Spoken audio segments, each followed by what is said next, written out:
Greetings all, and welcome to the podcast, Why Are You Sober? I am the host, Sam, a sober addict, and as always, I'm really glad that you all are here. Why Are You Sober is a space where sober addicts come to tell their stories of addiction, tell where it took them, where they've been, how they got sober, and then why they continue to choose sobriety today. The hope is that this will spread some experience, strength, and joy out there to either other sober addicts or people who are looking to get sober. If you are a sober addict and would like to come on and tell your story, I would love that. You can get in touch with me at my website, which is whyareyousober.org, or you can email me directly at sam@whyareyousober.org. Or if you're somebody who has some questions, maybe looking for some resources or for some help, you can also reach out. Please do. Again, that is sam@whyareyousober.org.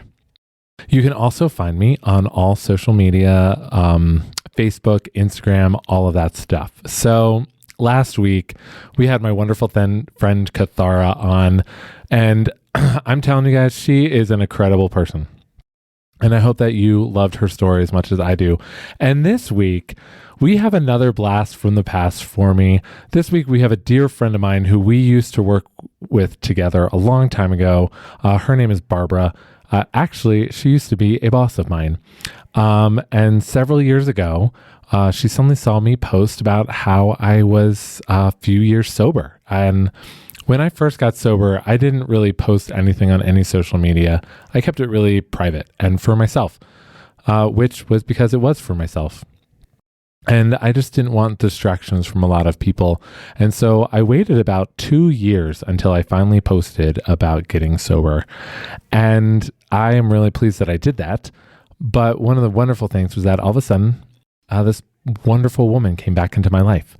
And she said, "Hey, guess what? Welcome to the club." And I loved reconnecting with her. And so our talk today, there's a lot of stuff that I was realizing had gone on while we were working together. And so it was really fun to kind of reconnect and just support each other, as that's what this is all for. So all that to say, this is my friend Barbara's story. I'm so glad she's here, and let's start out with the serenity prayer. Good and gracious friend, grant me the serenity to accept the things I cannot change, the courage to change the things I can, and the wisdom to know the difference. Amen. Welcome to the podcast, Why Are You Sober? Thanks. Glad to be here. Thank you for being here. Yes. So it's so fun. I guess you and I probably haven't spoken to each other in almost 15 years. I mean, really talking to each other. Maybe even a little bit longer. Right. Yeah. Definitely right. I know. So I guess where do we begin would be, what is your addiction? Or really, what was the primary addiction that brought you into sobriety? So I am definitely an alcoholic. It was always for me alcohol, and it was. I grew up in a family where my father was an active alcoholic who he never got sober. He died in his disease, and I knew from an early age that I was going to be susceptible to alcohol. But I made different choices and fell victim to the disease anyway. Yeah. So then growing up, what was that like for you? Yeah. Yeah, so he was an emotionally abusive alcoholic, and he was just a steady drinker, and it just you kind of never knew which dad was going to show up, and you really never had that sense of peace and comfort because the addiction was always there. I remember in college I started going to Al-Anon, thinking, I was going to deal with my father's alcoholism. And two things about that are kind of funny, not funny. One was that I would go out drinking after.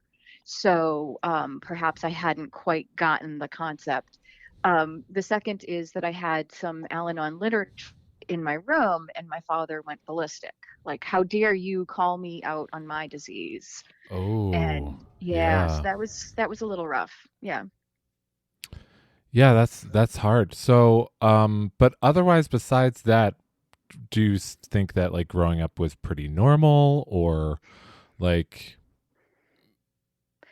No, I mean, I don't. I mean, it was my normal, but Yeah. in hindsight, it definitely wasn't normal, and Yeah. it definitely was not, calm and peaceful. And Yeah. it was, whether, we can sit here and say whether it's the genetics or growing up in the environment, but they both contributed to the Yeah. alcoholic that I became. Yeah. Absolutely. So then you said during college is when you started to go to Al-Anon.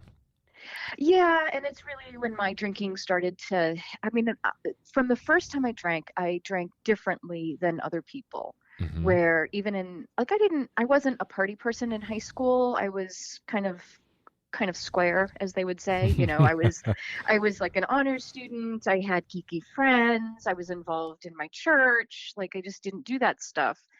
And then I went off to college and I started to, again, when I drank, I just drank differently. Other people didn't, drink to the same excess. They didn't have the consequences. They didn't have the loss of spiritual values. Like, I just, what, once I put alcohol in me, it was different than Mm. other people.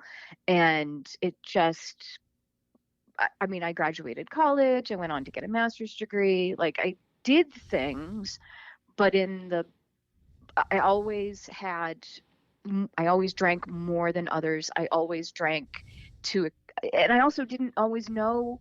Sometimes I could drink in control, and sometimes I drank to excess. And Mm-hmm. sometimes I never knew which was going to show up for me. And I think sometimes that prolonged the time it took me to find recovery, Mm-hmm. because I could sometimes drink in control. And so I was like, "Oh, I'm just unduly alarmed. Like, I'm not really, because I can stop." But I Yes. couldn't but I couldn't stay stopped. And that's what made me an alcoholic. Yeah. Yeah. Like I remember I could get like a week or two, even like a month. But then once I started again, I was right back where I was before. Yeah. Oh, no doubt Yeah. about it. No doubt about it. Or worse, like, your disease has been hanging out, knitting, waiting for you, Yeah. and it picks up right where you left off. Oh yeah. It's just been patiently waiting for you. Yes, absolutely. Yeah. So when do Absolutely. you feel like it started to cause a problem in your life? When do you yeah, so that's the question. When do you feel like it started to be a problem? There were just kind of little episodes and signposts along the way where Mhm. I would have times where I drank to the point where someone had to take care of me, to get me home, to clean me up, I would wake up in the morning with dry heaves, and it would take me kind of a long time to get ready and get myself to work. And I was less than productive at work because I was hungover. Like, Mhm. it just started to, like, escalate. And then I would say, I tried the geographical cure. We moved from one state to another, and I kind of was like, oh, I'm just not going to be an alcoholic in this new state, which, of Mhm. course, Oh yeah. of course, Oh yes, yeah. of course.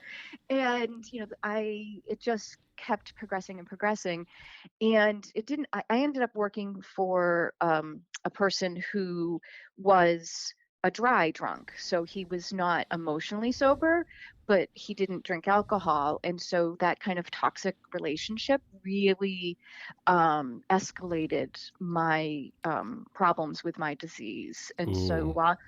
while I was in that other state, I kept having these episodes of, like, loss of spiritual values, doing things to my family that I Mhm. would not do in a normal mental state. And it was in the middle of kind of one of those that I kind of confessed and told my husband that I needed help. Mm. I I passed out.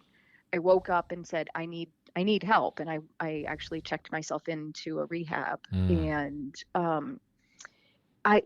but before then, I would say, even before we moved to that new state, I had gone to AA in 2003, and I tried twice in 2005. And I learned enough about alcoholism that it kind of ruined my drinking for, like, the next 5 years, because Mm. I kind of knew I was drinking alcoholically and I was doing it anyway. And I don't know why I didn't get sobriety then. and I don't know why, other Mm. than the gift of desperation that I got it when I did. So my sobriety date is May 30th, 2010. So Okay. I'm rounding the corner on 13 years of Yeah. sobriety, Wow. and is a miracle because, like I said, up until that point, I remember so distinctly being at a meeting, talking to a woman, and she could hear me talking myself into my next drink. Yes. Oh, And I she have been there. and she said, like we do, go ahead, go out and try to do some controlled drinking and see how it works out. And I just remember being so mad at her, so mad. Yeah. And to this day, I've never seen her ever again. She has no idea that she had put this like seed in my head in 2005 that Yeah. didn't fully germinate until and again, on paper, I looked like I have a doctorate, I had a good job, I had a nice house, two Mm-hmm. kids, a Mm-hmm. husband, Mm-hmm. two, like they say, two cars in the driveway. But I was spiritually empty. I was doing things and being a person that is not the person that I am. Yeah. And when I checked myself into this facility, the women at that facility said they had never seen anyone look so sad, which is Oh. saying a lot considering. Yeah.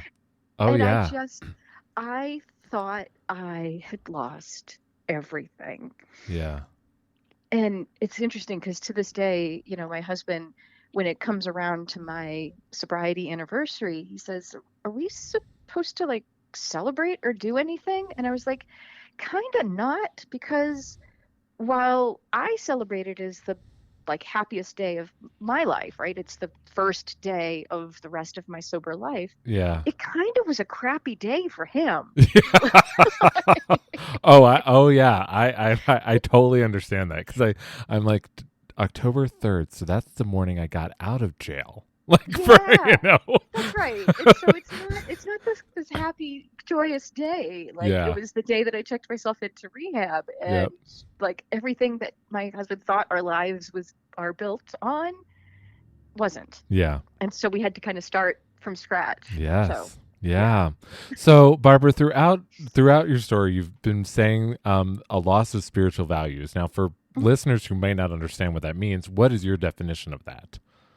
So it is doing and saying, it's being deceitful, Mm. cheating, lying, Mm-hmm. Mm-hmm. hiding, right? Someone says, "How many glasses of wine have you had?" And I'd be like, "Oh no, I'm only on my first glass." Meanwhile, you've already opened the second bottle, hid the empty of the first bottle, and are kind of planning how you're going to dispose of all your empties so that nobody knows what you've done. Yeah. That to me is like Yes. that is Yeah. that's that is an example of like people are asking you questions and you are flat out lying. I mean, I was always like I love to cook, and so I would get home from work, I would open the bottle of wine, I would drink wine while I was cooking, and again, I would open the second bottle and everyone would think I was still on the first bottle. And I have in my apron that I still use today a cork, and it's just a wine bottle cork, and it reminds me of how I used to hide my drinking, because I had to hide the cork in my apron so that nobody knew that it was, my second or third bottle that night. Yeah. Yeah. Wow. Yeah, those totems that we hold on to. Hmm. I had a drink token that was from my last night or last time of drinking, where Hmm. I was at a bar where they were doing buy one get one free. So Nice. yeah, that's where I ended my drinking. And I always joked about how what a terrible alcoholic I was because I left with a free drink token. Like Who does that? yeah, exactly. I'm like, what kind of alcoholic does that? And when I got my car out of the impound a couple days later, the drink token was sitting in the little pocket of the door where the door handle is. It was just sitting in there. And Mhm. I left it in there for the entire first year of my sobriety. So that every Nice. time I got in the car, I would be like, okay, remember where you got to. Like, I eventually did discard it, but I do think those are important for ourselves. Mhm. Yeah. I I remember when we were getting ready to sell the house that was in that other state and come back to where I grew up, um, we started cleaning out a storage area in that house, and I found 2 bottles of wine. Apparently, I had been hiding alcohol and I didn't even remember. Oh my gosh. And so and at that point I was sober, and my husband like pulls these 2 bottles of wine out from the storage area and goes, "Is there something you need to tell me?" And I just bust out laughing because it was so ridiculous Yeah. that what kind of alcoholic hides the alcohol and then doesn't remember that? Well, of course we don't remember, but Yeah. the fact is I wasted 2 bottles of wine that I Yeah. had hidden that I didn't even know were there. That's terrifying and It's a little and terrifying. hilarious too. Well, I mean, only that's the to thing. other alcoholics is it funny, really. Yeah, I know. Exactly. Exactly. Well, I have a memory that I didn't even realize was a memory until after I got sober. But I had an experience when we were working together where I came to work and I wasn't feeling well. And I literally wasn't like, all I thought was that I just wasn't feeling well. And because I had never been hungover before. And I'm remembering that that's actually why I wasn't feeling well. Like, Huh. and we were going, like, we had a staff meeting, and you and another coworker kept being like, "Are you okay?" I was like, "I Okay. really don't feel well. Like, I don't know what happened." And I literally, like, I was being honest. Like, I didn't, but like looking back, I was like, "Oh my gosh, that was the first time I was actually hungover." Like, Oh, wow. That's so funny. I know. And I was just like, wow, okay, well, that kind of like coincided together. but, That's funny. but yeah, like, and that's the thing is, I look back on a lot of those times and, you just have to laugh. Like, I mean, No doubt. No yeah. doubt. Yeah. So, before you got sober, there were moments when you yourself were like, maybe I'm an alcoholic, and you went to meetings um, but did you have anybody else in your life trying to be like pointing it out to you? Or other things I've asked people is, did you say things to people and they were like, no, you're not like, You know, there was another couple that my husband and I hung around with, and they drank like I drank. And so um when there were periods of time when I would try to moderate my drinking, or when there were times where I was like, "Oh, I'm not drinking right now," they would question my decision to not drink or not drink as much as I used to, because if I was questioning my drinking, it meant they had to question theirs. And so they were like, "Oh, no, you're fine. Like, how could you don't have a problem with drinking because you drink like we drink and we're fine." And so there really wasn't anyone in my life that was sober and saying, "Hey, Barbara, you might have a problem." I mean, to a certain extent, my husband was like, why can't you stop?" Like it never dawned on him. He's not one of us. He doesn't have an addiction to alcohol. He can mhm. leave a half a glass of something. He can't leave half a pizza though. And so that was the first time, as I was trying to explain, like, he can't leave a half a pizza. And it's, again, you don't get pulled over driving for Yeah. having eaten too much pizza. Yeah. You and so it isn't the same, but so there really wasn't anyone who was, and like I said, the people who I was near, most of them were drinking like I was. So if I questioned my drinking, they had to question theirs. Yeah, yes. That's a lot of the experiences for myself was when I would bring Hmm. it up to loved ones or well, I never really brought up to family, but friends and people, they would be like, "No, you just overdid it last night. You're fine. Yeah, you're Like, don't fine. worry about it." Yeah. You're fine. Yeah. So, how was it affecting your family, like before you got sober? I mean, I'm Mhm. assuming that it was probably noticeable to your kids, correct? It was actually, I kind of look back at my kind of early years, like the first like 90 days of my sobriety.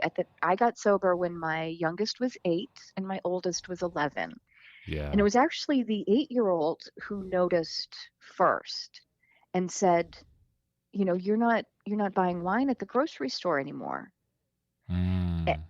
and and it's really, it was like really eye-opening that they had noticed. I wrote in some of my journaling, like I used to rush through reading bedtime stories Mm. because that was standing in the way of me relaxing at night with my glass of wine, my Mm. bottle of wine.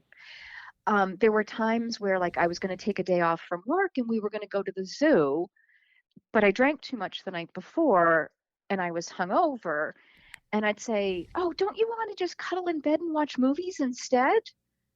Mm. No, they wanted to go to the zoo. Yeah.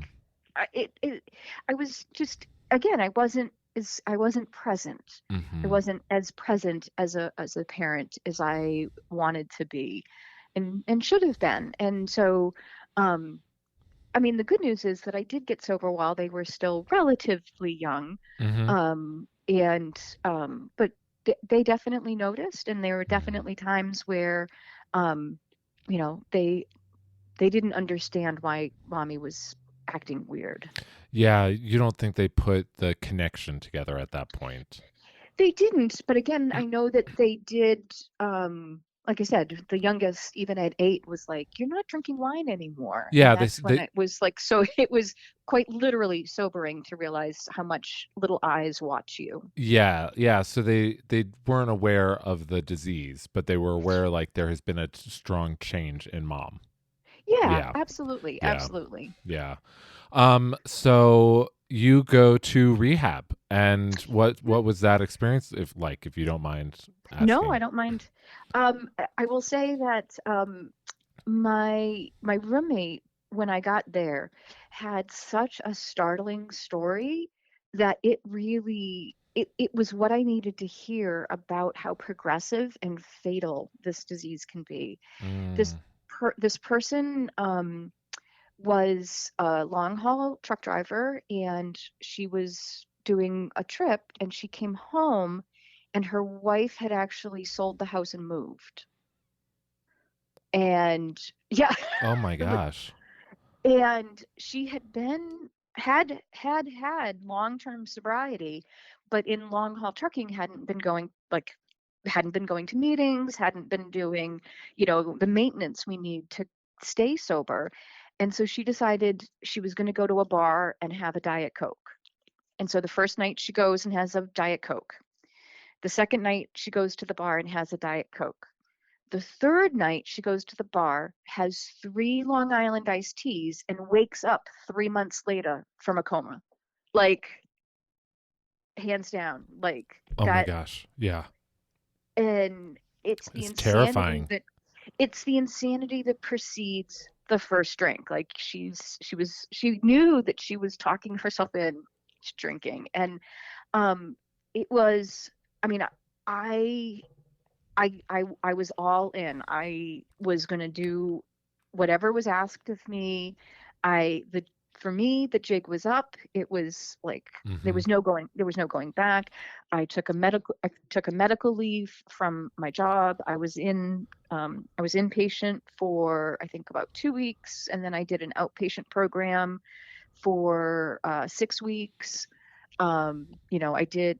I followed all of the suggestions, and it was it was a life. I mean, we had to fight with my insurance company to get it all covered, but it was covered. It was a gift. Yeah. And even after I got out of the program, every morning they had a morning AA meeting there, and I went to that meeting so that I could give back to the people who helped me, Hmm. get and stay sober. Yeah. That's awesome. That's Yeah. so great. So then once you left, what was the adjustment like for the family? It actually that became okay, except that, as I had mentioned earlier, I was working for a person who was a dry drunk. And Mm-hmm. so, within the first year of my sobriety, with the help of my sponsor, who I talked it over with, it was time for me to find a new job Yeah. because the toxic environment was not a healthy one. And so, really, the adjustment was that I had to change jobs again, and we moved. And as it happened, my husband stayed in that state that we were in, and I and the kids moved back east. And we had several years where we were a married couple, an intact family, but we were living separately. And if you had ever told me in like when I was getting sober that we would do that and survive, it was Mm, amazing. mm, And and then when he was able to come back here for work, that was really when we began to work on being a family mm-hmm. together again. Now, now, do you think that separation was helpful? Um, yeah, I think so, because I could focus on the work that I needed to do and not always feel kind of torn between, because very early after I got out of rehab and I was going to 90 AA meetings in 90 days, I just want to say, like, well, what time's the meeting? Well, what time are you getting home? Well, and Yeah. he had Yeah. every right to do that, because I was doing, when I was in my disease, I was going around places and doing things, and Yeah. so there was this kind of pull of, like, not always wanting to be out at night, and feeling like um I couldn't always go out because I should be, home, and being so. It was good to be kind of apart and be able to work on myself for a while, and then appreciate what I had when we could be together again. Yeah. Yeah. And I'm wondering on for his perspective if it also helped with some healing from his own resentments and his own, just because of us as alcoholics, what we've done to people, like if You he know, I, if he had some time to just process stuff too. I mean, I think part of the decision to stay out there was to kind of make sure that it was going to stick, Mm-hmm. and Yeah. that I wasn't going to uproot the family again. But part of it too was he's a Taoist. He's a go with the flow kind of guy, and so I don't really think that there was this, like, kind of larger emotional, baggage. Oh, cool. Okay. Like once, like I tried to do, like, my amends with him, and he was just like, I don't want to hear it, and I don't need it. Like, Yeah. that's it. Like, what's done is done, and we kind of, from that point forward. So in Yeah. that sense, but it was more like, I mean, I had uprooted us a couple of times, so he just wanted to make sure that, and it has been, Yeah. since we've been back. That's been it. Yeah. What a gift of that Mhm. he was already like, hey, it's over. It's gone. It's Like over. I'm not holding on to anything, which is Yeah. which is why he is your partner. Yeah. I No, it's mean, definitely has been definitely been a blessing for sure. yeah. So now with the rest of your family, what has that been like for you to be sober with them, to have people in your family who have been alcoholics? So, I mean, my dad passed away, and Yeah. so I don't have to kind of draw attention to the fact that I'm not drinking, because I don't, he's not here with us anymore. And yeah, there just isn't anybody in my family who's an active drinker, or who is noticing that I am or am not drinking. And so Okay. that's and because I changed jobs, like, the people who knew me as a drinker at that job, when I came here and started a new job, these people just know me as, oh, she doesn't drink. Yep. Like, I never had to explain that I did, and now I don't. Yeah. Like, they Isn't just have always known me as a non-drinker. Yeah. Yeah, isn't that a wonderful thing when you finally get someplace where you're like, I'm literally just starting all over and this is awesome. That's right. And nobody knows that I used to Yeah. and that I don't anymore. Yeah. And if it comes up, it comes up, and if it doesn't, it doesn't, and it doesn't matter. Yeah. Yeah. Yeah. Yeah. Well, so what have you talked about with your kids now since getting sober? And I mean, I'm assuming they're probably college later now. Like, They're 21 and 24. okay, yeah, so college and later now. Oh my Yeah, gosh, I absolutely. can't believe because Yeah, I I know. I remember was gonna them being them as very little. babies, I remember very, being very little. very little. So I So mean, I did the kind of first round of, doing my amends when they were young, but the kind of whitewashed version that you would do with young children. And then as they went through their teen and college years, they know I go to meetings, they know I have a sponsor, they know that I don't drink, that I had a problem. And I just have said, you should probably make different choices. Like you should probably, be cautious. yeah, And as far as I can tell, they have. I mean, I don't have any recollections of them drinking to excess when they were in high school. Obviously, I wouldn't have seen it in college. I mean, when they both yeah, went off to college, they each had one alcohol violation, which is just kind of a rite of passage, yeah. right? It happens. Yeah, it's like It just okay, happens. like Right. you were But stupid. We were all stupid. Like it's right. And so, but it's not as if they had multiple alcohol violations. Like they were one and done. Like, okay, yep, did that, fine. So they just know. I yeah, mean, and I hope and pray that whatever I modeled for them will stick so that they don't have to live the 15 or 20 years of hell that I did fighting with whether I had a disease or not. yeah. Yeah, the young people in my family are all very aware, of what happened to me, and we've talked about it, several times all together. Um,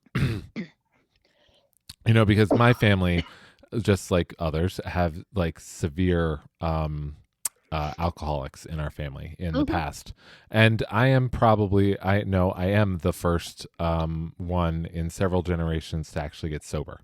Nice. Yeah. So, which is nice and sad at the same time, but nice that Mm. somebody finally got it. And so, I've been very open when talking with my nieces and nephews about like drinking and our family, Yeah, and just being like, absolutely. just be smart, guys. Like, and I always tell them, and if you are ever anywhere and you're not sure who to call me Call me. because I've been to jail. So Yeah, I've done it worse.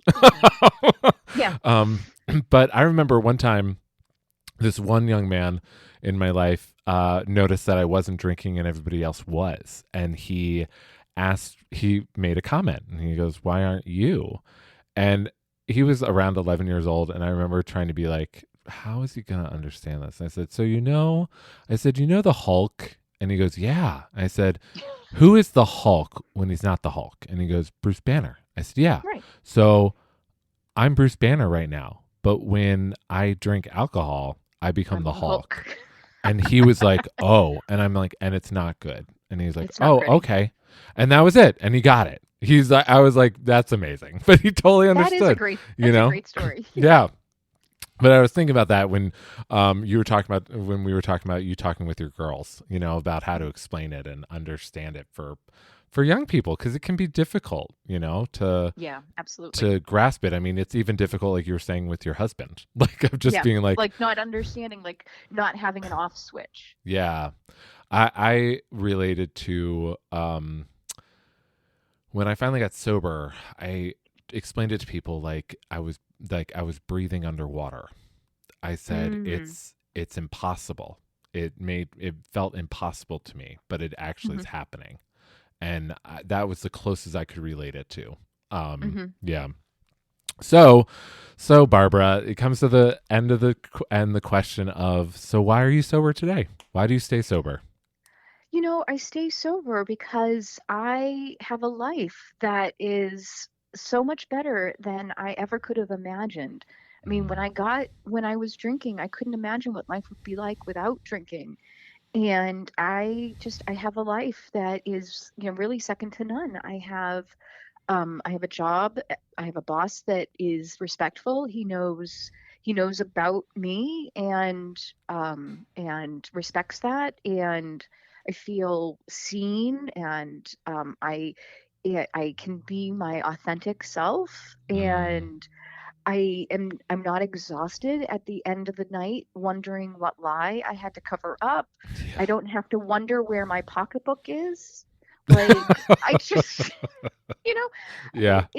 I don't go to bed feeling like there are things undone or things that I have to undo tomorrow. Like, I just can, and I can have an authentic relationship with my higher power because I I can be honest about kind of where I'm feeling. I have a great fellowship of people, women who I can call and who I can share, my struggles.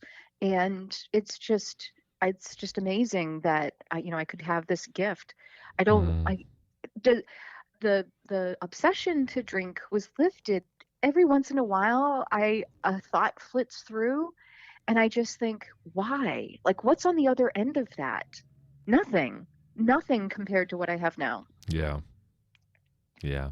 Amen. Yeah. Amen. Thanks. Well, thank you so much for doing this. Thank you No so much for worries, being here. Sam. Glad to Absolutely. be here. Awesome. Great. Well, thank you all so much for listening to my friend Barbara's story. Barbara, as always, thank you so much for being my friend, for being such a supportive, awesome person, and for coming on and telling your story and sharing some experience, strength, and hope with others out there, and hopefully also some joy. So next week, we have my friend Corey, who also comes from my Gordon College and college days, and I'm so glad she's here. She and I have wonderfully stayed connected over the past few years, so bringing her on was an easy choice for me, and I'm so glad she's here to share her story. So, as always, if you are a sober addict and would like to come on, please get in touch with me. You can get in touch with me at my website, whyareyoussober.org, or you can email me directly at sam@whyareyoussober.org. And as always, if you're somebody who has some questions or needs some help, please reach out also. So with that, I'm wishing you all a whole lot of peace, love, and joy, and I hope you have a wonderful week. Bye.